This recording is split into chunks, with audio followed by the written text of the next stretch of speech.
Arrêter de fumer, se mettre au sport, perdre du poids ou encore changer de job. Bref, le changement, tout le monde en parle. Ah oui, ça c'est vrai, tout le monde en parle du changement. Mais est-ce que finalement, le changement, c'est bien accessible à tout le monde? La réponse? Non. Comment ça, non? Et non. Non?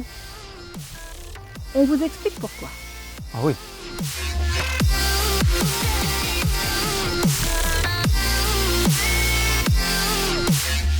Opérer un changement, c'est avant tout prendre une décision.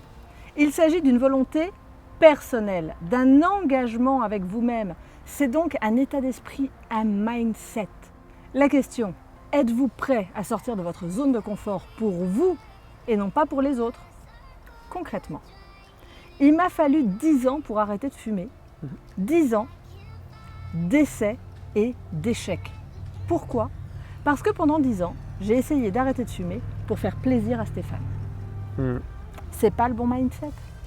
Réussir son changement, c'est aussi être prêt à défendre ses opinions envers et contre tous. Résister à cette fameuse pression sociale. Asseoir sa confiance en soi et booster son assurance. Vous savez, le jour où j'ai décidé d'arrêter de travailler en tant que salarié pour me mettre à mon compte, autant vous dire que tout le monde n'était pas très favorable parce que j'avais la sécurité d'emploi, parce que j'avais un salaire qui tombait confortablement en chaque fin de mois et que là, ça voulait dire partir sur l'inconnu sans être sûr d'avoir des revenus. Mais opérer un changement, c'est quelque chose de difficile. Et oui, parce que ça demande beaucoup d'énergie. Ça demande également du temps qu'on a tendance à sous-estimer.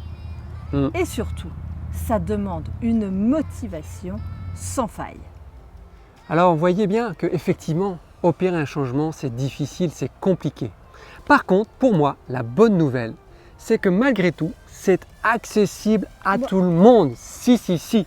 C'est accessible à tout le monde et j'en suis convaincu. Dès lors, par contre, que l'on a conscience et que l'on applique les 4 fameux piliers. Sans plus tarder, le premier pilier. Il s'agit du mindset, ce fameux état d'esprit. Le mindset, c'est ce qui vous donne également la confiance en vous, en votre capacité d'atteindre votre objectif. Le mindset, c'est l'intention que vous mettez derrière le projet. C'est la raison, le pourquoi, le sens. Prenons l'exemple de l'arrêt du tabac. Me concernant, 10 ans. Pour Stéphane, ça n'a pas fonctionné.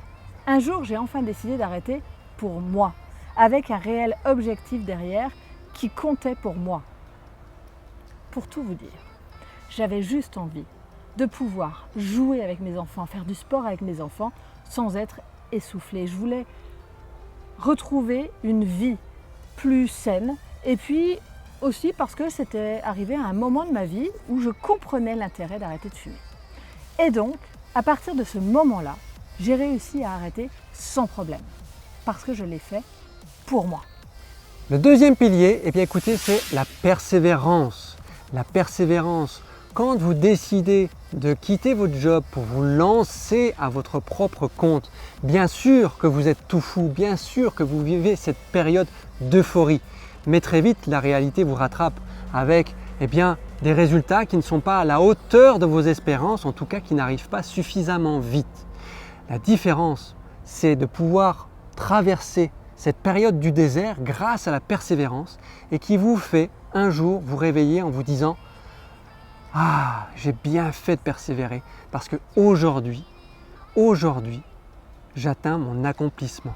J'ai de véritables résultats à la hauteur de mes espérances. » Troisième pilier, il s'agit de l'agilité. L'agilité, on en a déjà parlé, vous pouvez retrouver d'ailleurs la vidéo dédiée juste là-dessous, elle s'affiche. L'agilité, c'est savoir faire preuve à la fois d'adaptation, de créativité, mais aussi d'innovation. L'agilité, c'est ce qui nous anime, Stéphane et moi, dans notre quotidien de créateurs. Et puis finalement, le dernier pilier, vous le connaissez par cœur, en tout cas on vous le répète suffisamment souvent, c'est le passage à l'action. Car oui, prenez conscience que personne d'autre que vous ne pourrait réaliser les actions pour vous. Alors vous l'aurez compris, au final, tout changement peut être transformé à partir du moment où vous appliquez les 4 piliers. N'attendez pas. Mieux vaut une action imparfaite qu'une parfaite inaction. Tiens, n'attendez pas pour nous mettre en commentaire dès maintenant quel est le pilier que vous devez travailler, nourrir parce qu'il est un peu faible aujourd'hui pour vous permettre de réussir les changements que vous voulez opérer.